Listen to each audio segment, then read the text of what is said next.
Hello, Accounting Superstars. This is Professor Don Bush from the Accounting Superstar channel. I've been a professor for about 30 years and a CPA for about that long, and I've got great ways to explain accounting. So welcome to the channel. I've got a picture of Regis University. This is where I work. It's where I teach.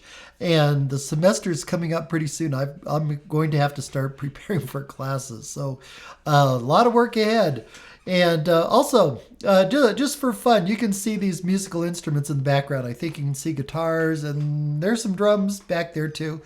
And I actually play all these instruments. You know what? I've looked this up on the internet, and I think I'm the only CPA accounting professor that can rock and roll, and I really can too. I can really play these. I've played them ever since I was 12 years old, and so I'll just share with you another picture of playing a show about a week ago to tomorrow. So anyways, it was a lot of fun. So I'm the one in the tie-dye t-shirts, in case you're wondering.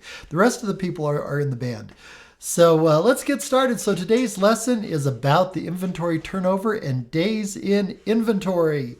So these two indicators indicate the exact same thing, just a little differently, but the exact same thing. So what's going on is oftentimes, I mean, not oftentimes, but managers really need to keep track of how the inventory is selling. And so these measurements can indicate to management how quickly the inventory is selling. And you might say, well, what's the big deal? Who cares? Well, the thing is that a lot of money can be tied up in inventory.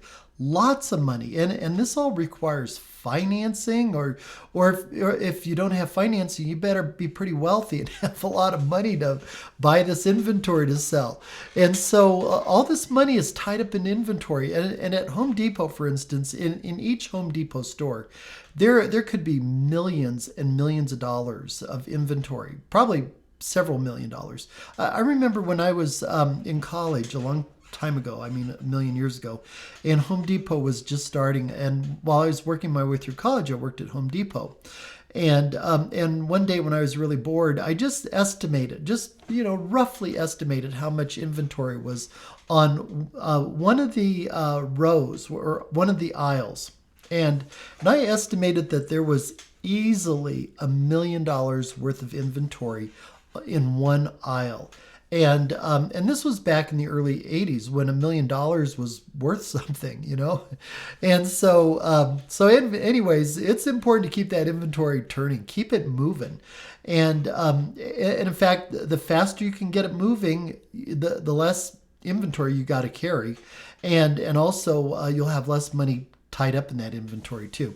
And you think about it, any money tied up in inventory does not earn anything. Zippo, zero. No return on investment on inventory. You know, it's dead money is what it is.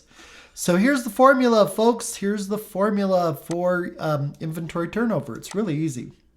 Inventory turnover equals cost of goods sold divided by inventory. So this is one of the few turnover ratios. In fact, I'm only aware of, off the top of my head, of only two turnover ratios that use cost of goods sold in the numerator here. And the other one that I'm thinking of is the accounts payable turnover. And I know technically you should use purchases in the numerator, but the thing is that purchases is usually not available in the financial statements. Usually you can't find it. And so as a surrogate, we can use cost of goods sold. Usually purchases and cost of goods sold are pretty similar numbers. You know, they're usually in the ballpark of one another. So usually cost of goods sold is good enough. So anyways, cost of goods sold divided by inventory.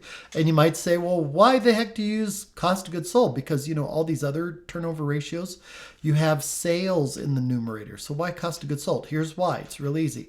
Is that inventory is carried at cost. All right, inventory is carried at cost.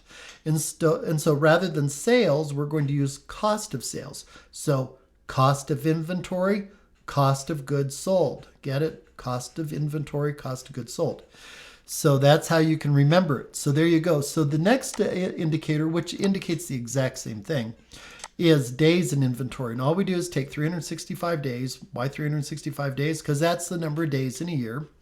divided by the inventory turnover. And so we do have to figure out the inventory turnover to figure this out.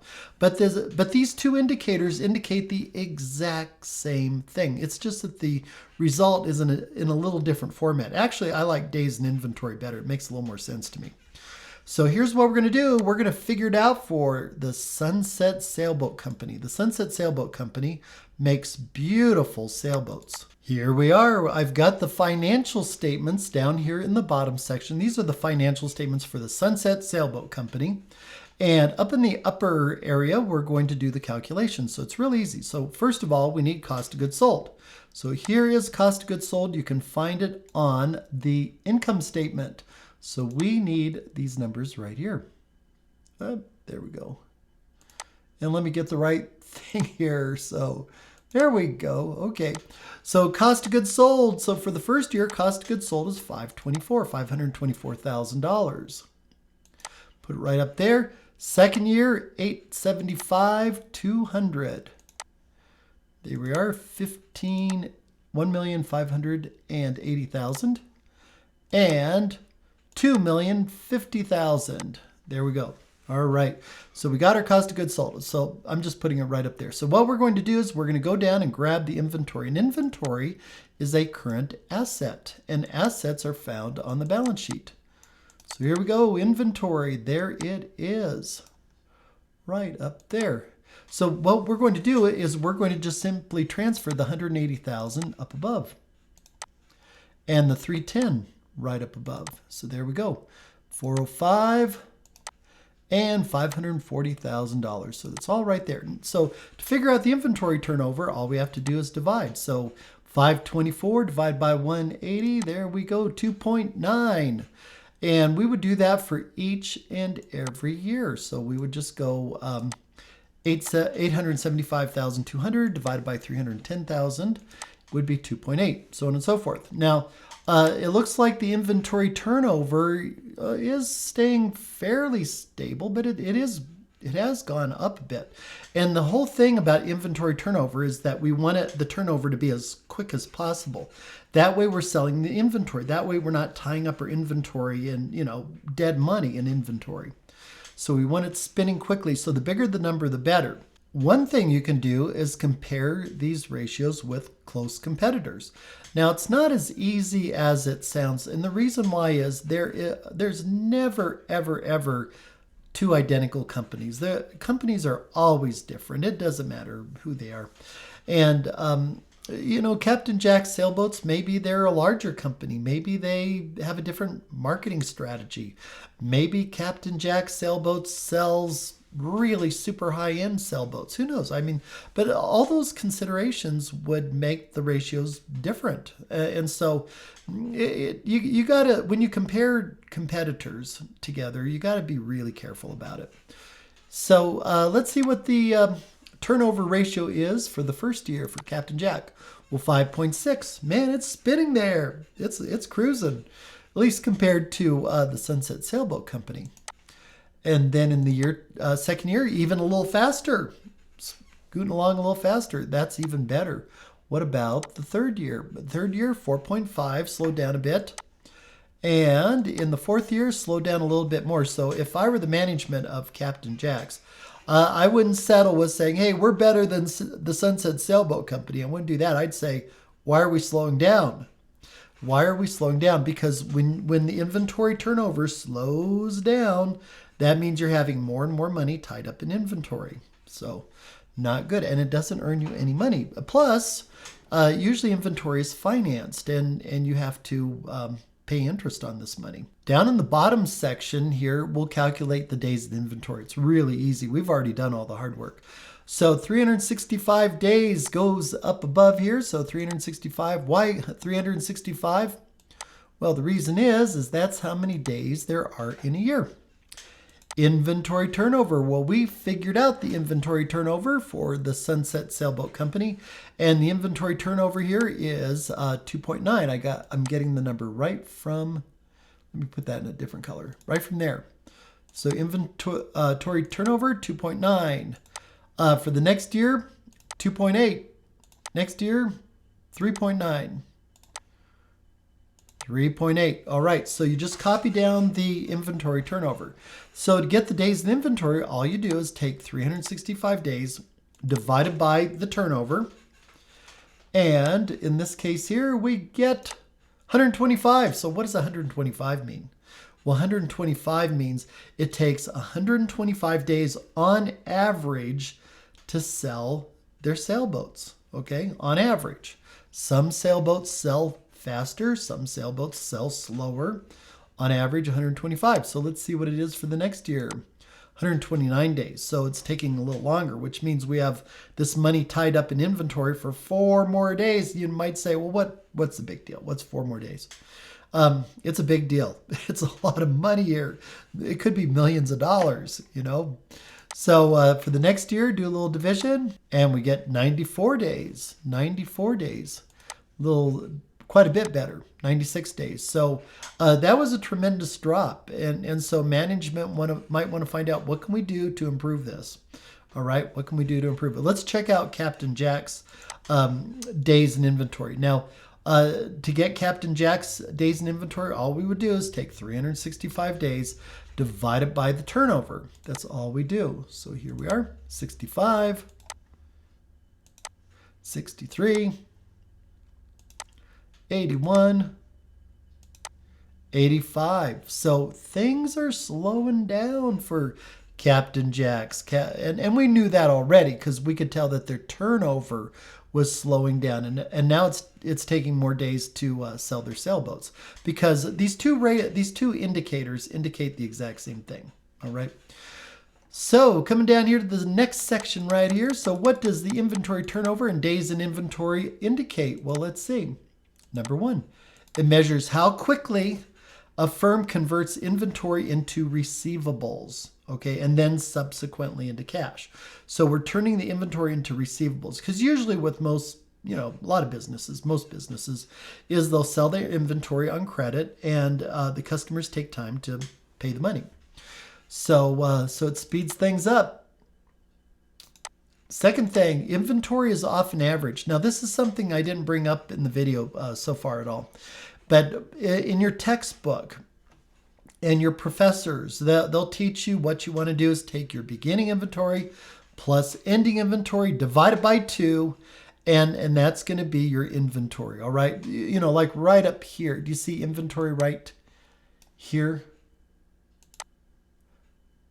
I just took the number, 180,000. But what most textbooks would want you to do is take the inventory for the first year and the inventory for the second year and average it. Add it up, divide by 2, and that would be your inventory for the second year. All right, that adds a little more complexity to the ratio, but that's how textbooks and most professors teach it. Now, I analyze financial statements. I look at them all the time, and this is just me. This is my own opinion, is that for me, most all the time, it's not worth the extra hassle to average, but your textbooks tell you to average, your professors will. You want to get a good grade on your test, so do it the way your textbook suggests, average it. So number 3, inventory turnover and days in inventory measure the same thing. So these two indicators, exact same thing. Number 4, accelerating the sale of inventory can free up cash for other uses, because when you sell inventory, it usually turns into a receivable, and the receivable turns into cash. So you're just speeding up the process. Number 5, funds tied up in inventory do not earn a return. When you have money tied up in inventory, it's sitting there. Your inventory is sitting there collecting dust. And that money that it took to buy that inventory is not earning you a return. It's dead money. So you want to get that inventory selling. Get it out the door. Sell it.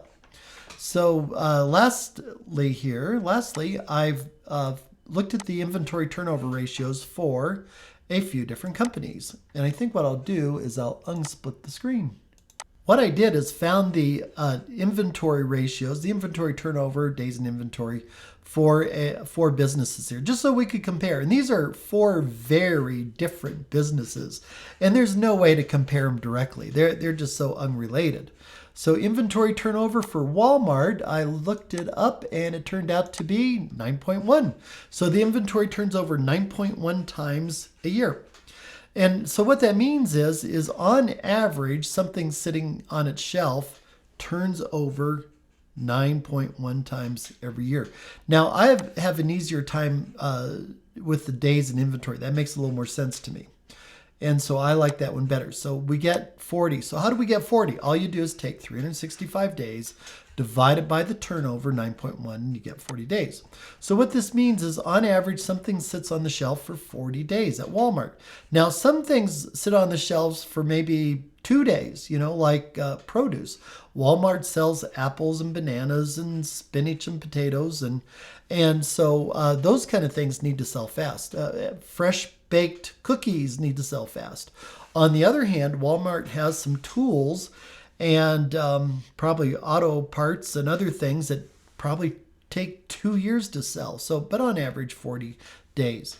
Southwest Airlines. Now, Southwest Airlines, they have a inventory turnover of 7.5. And if we divide that into 365 days, we get 49 days.